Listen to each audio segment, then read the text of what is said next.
ERCP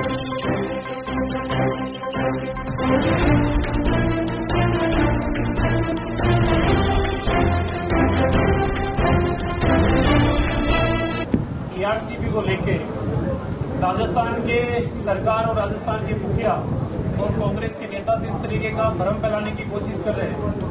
13 जिलों के जनप्रतिनिधि, पार्टी के पदाधिकारी के सम्मुख से सारी विस्तृत चर्चा माननीय जल शक्ति मंत्री गजेंद्र सिंह ने रखा है और औपचारिकता बिना किए हुए मैं सीधा ही माननीय गजेंद्र सिंह से कहूंगा कि वो मीडिया से मुखातिब होते हुए इस भ्रम की स्थिति जो पैदा कांग्रेस की सरकार ने, कांग्रेस के मुखियाओं ने की है, उसकी वास्तविक स्थिति से मीडिया को भी अवगत कराएं ताकि आम जन तक ये बात सारी पहुंच सके। धन्यवाद रामलाल जी। मंच पर उपस्थित भारतीय जनता पार्टी के पूर्व प्रदेशाध्यक्ष आदरणीय अरुण चतुर्वेदी जी, आदरणीय मदन दिलावर जी, आदरणीय मुकेश दादी जी और इस सभागार में उपस्थित जयपुर के सारे मीडिया जगत से जुड़े हुए, प्रिंट और इलेक्ट्रॉनिक मीडिया से जुड़े हुए सारे बंधुओं, भारतीय जनता पार्टी की इस बैठक के बाद आयोजित प्रेस वार्ता में आप सबका मैं स्वागत करता हूं, आप सबका अभिनंदन करता हूं। मित्रों, हम सब लोग जानते हैं कि eastern Rajasthan canal project Rajasthan के लिए और विशेष रूप से राजस्थान के पूर्वी हिस्से के जीवन मिशन चलाया जा रहा है।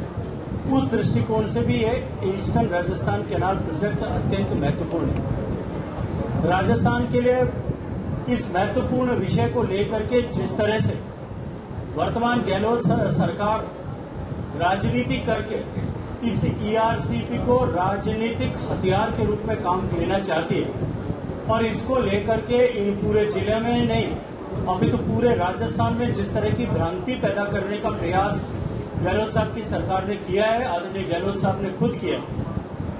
मैं अगर मुझे कहा जाए कि एक शब्द में इसके बारे में कहना है तो मैं कहूंगा कि राजस्थान की जनता के प्रति या इन 13 जिलों की जनता के हितों के प्रति यदि किसी ने पाप किया है तो वो गहलोत साहब ने किया। और मैंने अभी कुछ दिन पहले एक मीडिया के स्टेटमेंट में भी कहा था कि वो चाहे कहीं भी जाकर के गंगा नदी में स्नान करके आ जाए या कहीं और जगह जाकर के स्नान करके आ जाए, मैं समझता हूं कि इस पाप से उनको मुक्ति नहीं मिल सकती। इस विषय को जिस तरह से लटकाने की कोशिश गहलोत साहब की सरकार ने की है और बार बार लोगों के बीच में झूठ बोल करके जिस तरह की भ्रांति पैदा करने की कोशिश की है, ये 13 जिलों के जनप्रतिनिधि, 13 जिलों के भारतीय जनता पार्टी के दायित्ववान कार्यकर्ता, नेता, उन सब की उपस्थिति में मैंने विस्तार से इस विषय को रख करके उनके सामने इस विषय का कि क्या तकनीकी रूप से परियोजना है, किस तरह से इस परियोजना को निर्माण किया गया, किन परिस्थितियों में इस परियोजना को दिल्ली में भेजा गया और वहां पर उसमें किस तरह की खामी है को भारत सरकार ने उसमें इंगित किया है। उस खामी को लेकर के मध्य प्रदेश की जो आपत्ति है, बार बार राजस्थान की सरकार और मुखिया ये कहते हैं कि मध्य प्रदेश से स्वीकृति लेने की आवश्यकता नहीं है। वो स्वीकृति लेने की आवश्यकता क्यों है और कैसे राजस्थान की जनता के हित में इस प्रोजेक्ट को पूरा किया जा सकता है। ईस्टर्न राजस्थान कैनाल परियोजना को राष्ट्रीय दर्जा परियोजना का दर्जा कैसे मिल सकता है और उसके साथ साथ में उससे भी आगे, क्योंकि राष्ट्रीय परियोजना में जो फंडिंग पैटर्न है वो 60-40 पैसा, 60% पैसा भारत सरकार और 40% पैसा प्रदेश, जिस प्रदेश में परियोजना हो रही है वो प्रदेश देता है। इससे आगे बढ़कर के इसमें किस तरह से राजस्थान के हितों के लिए इसमें 60-40 के बजाय और अधिक फंडिंग कैसे मिल सकती है, इन सब विषयों का विस्तार से मैंने सभी के सामने चर्चा की है। और मैं ये मानता हूं कि जो बातचीत हमने की है, लोगों को जिस विषय को बताया जिस तरह से, उसके बाद में इस विषय की हकीकत नीचे धरातल पर लोगों को ये सभी जनप्रतिनिधि और धरातल पर काम करने वाले हमारे भारतीय जनता पार्टी के सभी नेतागण इस विषय को नीचे ठीक से पहुंचा पाएंगे। मैंने आग्रह किया है कि इस विषय पर और अधिक व्यापक रूप से चर्चा हो, इस विषय पर दखल रखने वाले, तकनीकी दक्षता रखने वाले लोग भी इस विषय पर अपनी बातचीत रखें और हकीकत लोगों के बीच में जाए। ये जिम्मेदारी मैं आप मीडिया के बंधुओं को भी दूंगा कि इस विषय को विस्तार से लोगों के बीच में ले जाना, क्योंकि राजस्थान के लोगों का हित किस तरह से हो सकता है, इसकी जिम्मेदारी चौथे लोकतंत्र के चौथे स्तंभ होने के नाते आप सबकी भी। आप सब किस तरह से इसमें सकारात्मक भूमिका निभा सकते हैं, इस विषय में भी मैं आप सबसे आग्रह और अनुरोध करूंगा। विस्तार से हमने चर्चा की है, प्रेजेंटेशन के माध्यम से मैंने सबको जानकारी दी है, और कभी अवसर देंगे तो निश्चित ही आप सब लोगों के सामने भी विस्तार से उस प्रेजेंटेशन को मैं रखने की कोशिश करूंगा। बहुत धन्यवाद।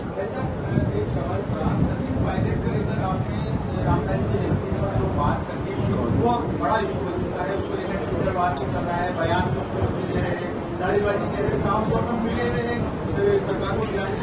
देखिए, मैं आपकी बात देखिए, धारीवाल साहब ने उस बयान के परिप्रेक्ष्य में जो बात कही, मैं वहीं से प्रारंभ करना चाहता हूं। मैंने जिस परिप्रेक्ष्य में बात कही थी, उस परिप्रेक्ष्य को माननीय मुख्यमंत्री जी ने जो अपने आप को जादूगर कहते हैं, मुझे लगता है कि उनकी जादूगरी सिर्फ इतनी सीमित है कि किस बात को किस परिप्रेक्ष्य में घुमाकर ही बात को घुमा करके कैसे अपने हित में उपयोग किया जाए, वो कांग्रेस की अंदरूनी राजनीति का विषय, मैं उसके बारे में नहीं जानना चाहता। लेकिन धारीवाल साहब ने यह कहा है कि हमारे सामने हम साक्षी हैं, हमारे सामने जो है ये हुआ है कि गहलोत साहब की सरकार गिराने के लिए गजेंद्र सिंह और सचिन पायलट षड्यंत्र कर रहे थे। तो मुझे लगता है कि राजस्थान की सरकार का सबसे उम्रदराज व्यक्ति और सबसे जो है अपने आप को सबसे ताकतवर मंत्री कहने वाला व्यक्ति, यदि खुद इसके लिए प्रत्यक्ष रूप से मैं गवाह हूं, इस बात की गवाही दे रहा है, तो मुझे तो गहलोत साहब को किसी तरह की जांच की आवश्यकता है। तुरंत एसीबी को सचिन पायलट साहब और गजेंद्र सिंह के ऊपर कार्रवाई करना चाहिए। जब राजस्थान की सरकार का एक मंत्री खुले रूप में यह बयान दे रहा है कि ऐसा हमारे सामने हुआ है, मेरी आंखों के सामने हुआ है, मैं साक्षी हूं, मैं गवाह हूं, जब वो गवाही देने की तैयार है, तो फिर वो इंतजार किस बात का करें? आपको नोटिस दे दिया गया है, विश्वेंद्र सिंह को, भंवरलाल शर्मा जी को अभी तक नोटिस नहीं दिया गया? देखिए, मुझे राजस्थान की पुलिस ने नोटिस नहीं दिया। मैं आप लोगों के सामने एक चीज का और खुलासा करना चाहता हूं। जो वॉइस टेप कांड 2020 में जिसको लेकर के सुर्खियां बनी थी, भारत के सर्वोच्च न्यायालय के नियमों के प्रावधान के अनुरूप किसी भी व्यक्ति को वॉइस सैंपल देने के लिए पुलिस अपने सुओ मोटो नोटिस या समन नहीं कर सकती, न्यायालय में जाकर के उसको परमिशन लेनी होती। 2020 से लेकर के 2021 में पहली बार न्यायालय में राजस्थान के एंटी करप्शन ब्यूरो ने एप्लीकेशन फाइल की और 2021 में न्यायालय ने जो एसीबी का डेजिग्नेटेड कोर्ट था, उस कोर्ट ने अपने आदेश में ये स्पष्ट रूप से लिखा था कि अभियोजन अपनी इतर मंशाओं की पूर्ति के लिए न्यायालय के कंधों का सहारा लेना चाहता है, ये परमिशन किसी तरह से नहीं दी जा सकती। न्यायालय की परमिशन नहीं होने के बावजूद भी मेरा मानवर्धन करने के लिए, मेरी मानहानि करने के लिए, मेरा चरित्रहनन करने के लिए गहलोत साहब के मंत्री, गहलोत साहब के प्रदेशाध्यक्ष, गहलोत साहब के संतरी, उन सब ने बार बार मीडिया में आकर के बयान दिए कि मैं पुलिस से भागता फिर रहा हूं, मैं छुपा हुआ हूं, मैं दिल्ली में जाकर के छुप गया हूं, मैं वहां जो है वॉइस सैंपल देने के लिए नहीं आ रहा हूं। वॉइस सैंपल देने की परमिशन आज तक राज्य सरकार के पास में नहीं है और आज तक एक भी नोटिस मुझे नहीं दिया गया। जिस नोटिस के बारे में चर्चा की जा रही है, वो नोटिस न्यायालय ने मुझे जो अपील 2021 में उन्होंने दायर, 21 के फैसले के विरुद्ध 2022 में दायर किए, उसके लिए न्यायालय ने मुझे अपना पक्ष रखने के लिए समन मुझे भेजा है कि मैं अपना पक्ष रखूं। न्यायालय को पक्ष रखने में, न्यायालय मुझे पक्ष रखने के लिए मौका दे, ये मेरा संवैधानिक अधिकार है, मेरा वैधानिक अधिकार है। उन्होंने मुझे अपने वैधानिक अधिकार को एक्सरसाइज करने का अवसर दिया। मुझे लगता है कि इसको इस तरह से परसेप्शन बनाने की आवश्यकता नहीं थी, नहीं इससे कोई पॉलिटिकल जो है गेन करने की भी कोई अपेक्षा उनको रखनी चाहिए। मैं आज फिर जिम्मेदारी से कहूंगा कि मुझे मुख्यमंत्री और मुख्यमंत्री के पीसीसी चीफ आदरणीय महेश जोशी जी, ये तीनों इस बात को सिद्ध करें कि राजस्थान की पुलिस ने मुझे कौन सा नोटिस किस डेट को दिया जिसको मैंने फ्लाउट किया और मैं उसमें उपस्थित नहीं हूं। झूठ बोलना और बार बार झूठ बोलना, एक झूठ को 100 बार बोलना और इस अपेक्षा के साथ में बोलना कि शायद वो सच हो जाएगा, ये जादूगिरी केवल अशोक गहलोत साहब के अलावा और किसी को शायद नहीं आती। देखिए, वो भी समय आ जाएगा, जल्दी समाचार मिलेगा। ईआरसीपी को लेकर गतिरोध का है क्या? जो पहले प्रोजेक्ट रिपोर्ट भेजी गई वो सही नहीं है क्या? मध्य प्रदेश के साथ में 2 राज्यों की परियोजनाएं वो सही नहीं है क्या? इसको नेशनल प्रोजेक्ट का दर्जा देने की मांग है, वो जायज है? कोई भी प्रोजेक्ट को नेशनल प्रोजेक्ट बनाने के लिए पहले उसका टेक्निकल अप्रेजल और अप्रूवल होता है। टेक्निकल अप्रूवल के बाद में उसकी फाइनेंशियल का जो है वो अप्रूवल होता है, इन्वेस्टमेंट क्लियरेंस होती है। इन्वेस्टमेंट क्लियरेंस के बाद में उसकी स्टैट्यूटरी क्लियरेंसेस ली जाती हैं। वन विभाग से उसकी जो है एनवायरमेंट क्लियरेंस होती है। वन्य जीव विभाग से वाइल्ड लाइफ डिपार्टमेंट उसको वाइल्ड लाइफ क्लियरेंस देता है।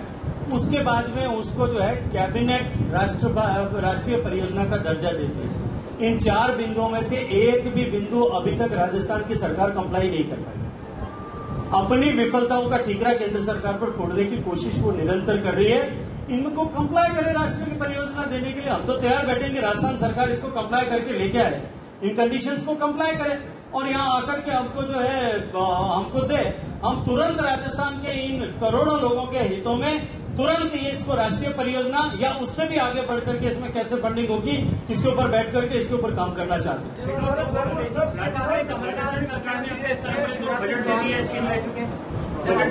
एक एक बात कर, एक बार शशिका पूरा कमलनाथ भी मुख्यमंत्री रह चुके हैं और शिवराज सिंह चौहान भी मुख्यमंत्री रह चुके हैं, क्या दोनों की तरफ से कोई सहमति है? दोनों ने इस पर आपत्ति दर्ज कराई। आदरणीय कमलनाथ जी ने 17 जनवरी 2020 में भी डेट चेक कर लीजिएगा, 2020 की जनवरी माह में उन्होंने पत्र लिख करके अशोक गहलोत साहब को इस पर आपत्ति दर्ज कराई है। उसकी कॉपी भारत सरकार को भेजी है कि ये राजस्थान और मध्य प्रदेश के बीच में जो जल बंटवारे का समझौता है उसके विरुद्ध है और इस पर हमारी भारी आपत्ति है। इसको तुरंत 75% के हिसाब से रिबर्ट जो है वो रीप्लान करके और भारत सरकार को सबमिट की जाए और इसके बाद तब तक इस पर एक कदम भी आगे नहीं बढ़ा जाए। और सेम आपत्ति जो है 2022 में वर्तमान मुख्यमंत्री आदरणीय शिवराज सिंह जी ने जो है वो भी आपत्ति दर्ज कराई है। इसके बीच में सीडब्ल्यूसी और मध्य प्रदेश सरकार जो है अनेक बार आपत्ति दर्ज करा चुकी है। सर उदयपुर में आप कुछ करें। मैं ये कह रहा हूँ राजस्थान सरकार अपने स्तर पर बजट दे चुकी है, प्रोजेक्ट शुरू करने की बात कहती है। मुख्यमंत्री ने यहाँ तक कहा केंद्र सरकार नहीं करेगी तो हम अपने स्तर पर इसको पूरा कराएंगे। देखिए, मैं इस पर राजस्थान सरकार के मंतव्य पर टिप्पणी नहीं करना चाहता, लेकिन इंटरस्टेट रिवर्स पर प्रोजेक्ट बनता है तो पूरे देश में लगभग 92% नदियां इंटरस्टेट रिवर्स है। उनपे कोई भी प्रदेश सुओ मोटो अपना प्रोजेक्ट बना करके पूरा कर ले, मैंने तो इसका एक भी उदाहरण मुझे दिखता नहीं। अगर राजस्थान सरकार ने बनाने की कोशिश की है, मध्य प्रदेश के हितों के सब क्लियर कट पर कुठाराघात होगा तो निश्चित ही मध्य प्रदेश के पास में भारत सरकार के न्यायालयों के दरवाजे खुले हैं, वो जाकर के इसके ऊपर अपनी आपत्ति दर्ज कराएगा। ये वो स्वतंत्र है, भारत में वैधानिक संवैधानिक व्यवस्था है उसके लिए बनी हुई।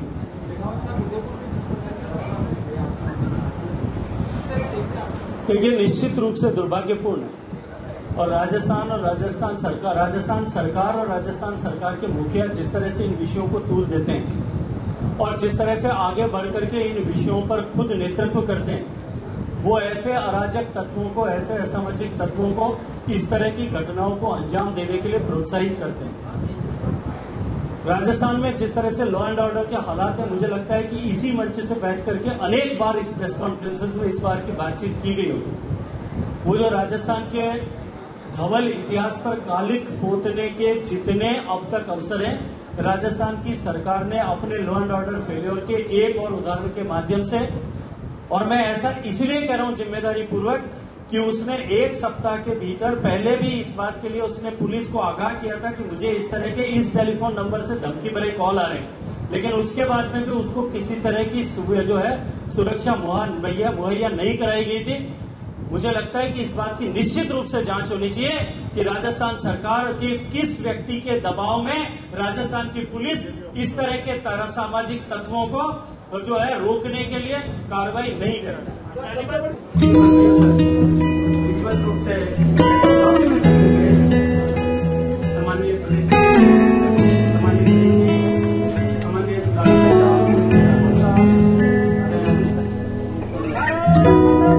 Jai